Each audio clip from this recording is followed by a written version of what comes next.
This is an example of setting the first scene in a simulationist immersive campaign. Okay. Now, as an example of setting a scene, let's say we have the first scene of a campaign.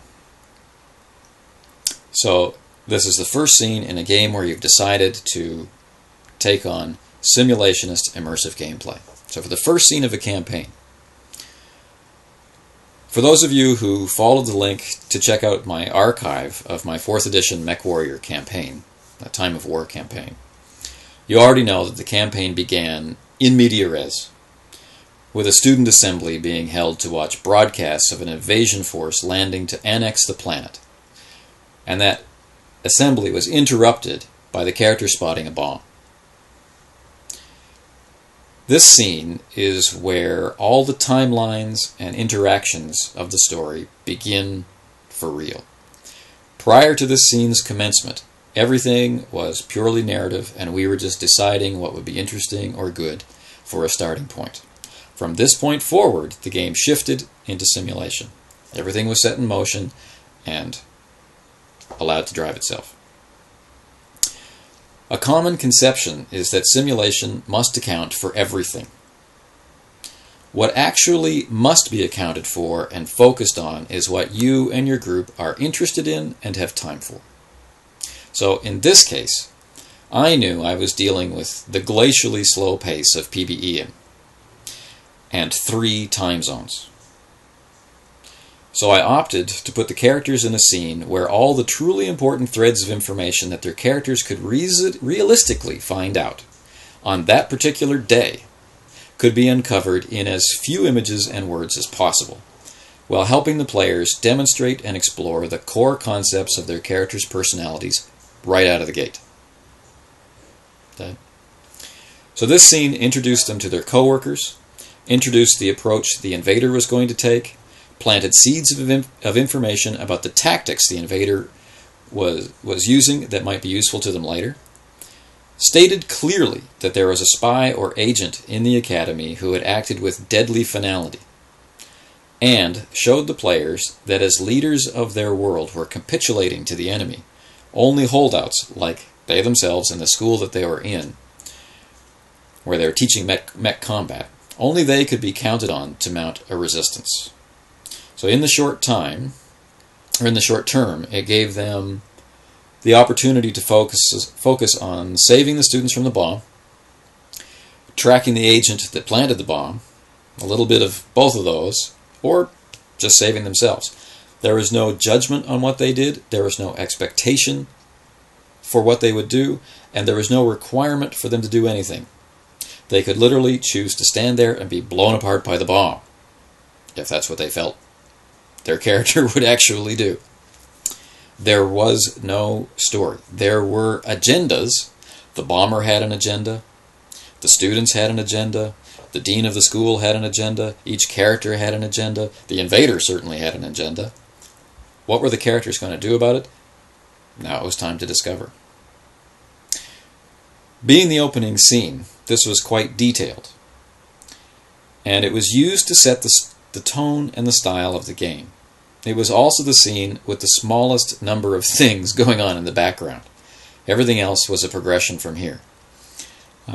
So events and agendas, there was a rise and fall throughout the campaign, but this particular scene was the absolute simplest, the purest. This scene put into motion the entire world. This scene transitioned a list of characters and goals into a timeline of actions and reactions taken in order to achieve goals. The players were quite naturally used to stories in which they are the protagonists by default and the center of all action. And so they took all of the events in the scene and they interpreted them personally, as though the whole world were revolving around them. And it took a few scenes for it to sink in that events were events. And the only ones that revolved around them were the ones that actually revolved around them. And they had to figure out which were which, all on their own, like life.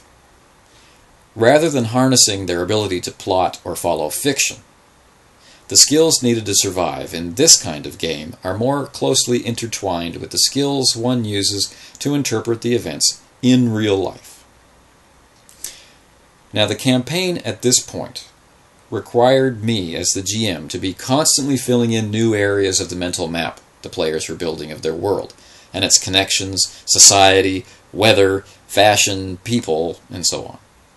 As time passed, and the world was more fully realized for the players, this burden decreased, and the data I had been presenting began to turn into a tool for the players to use in their actions.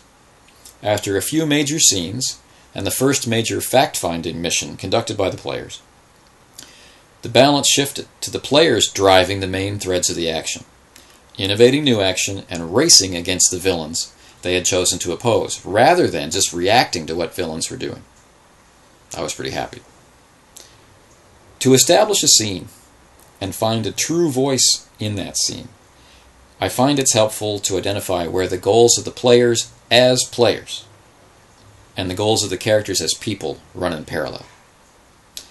Especially in a situation like this, where the game is required to advance the timeline, possibly over long periods or gaps or jumps, and you need to choose which scenes will be played and which scenes will be resolved, according to the game mechanics, out of game.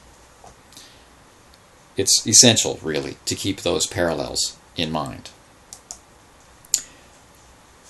That was the first scene. A lot going on in the background, and one of the few moments in a simulation game where it's necessary to approach it in some way, like setting up a story. You're still not making plot. Instead, you have agendas to follow, in-character agendas to follow, and these will create plot based on what happens. But deciding where to put people and which scene to choose, this is fairly familiar to anybody who's used to a more narrative style of game. So you've got these skills already. The next segment details the setting of a typical scene in a simulationist immersive campaign.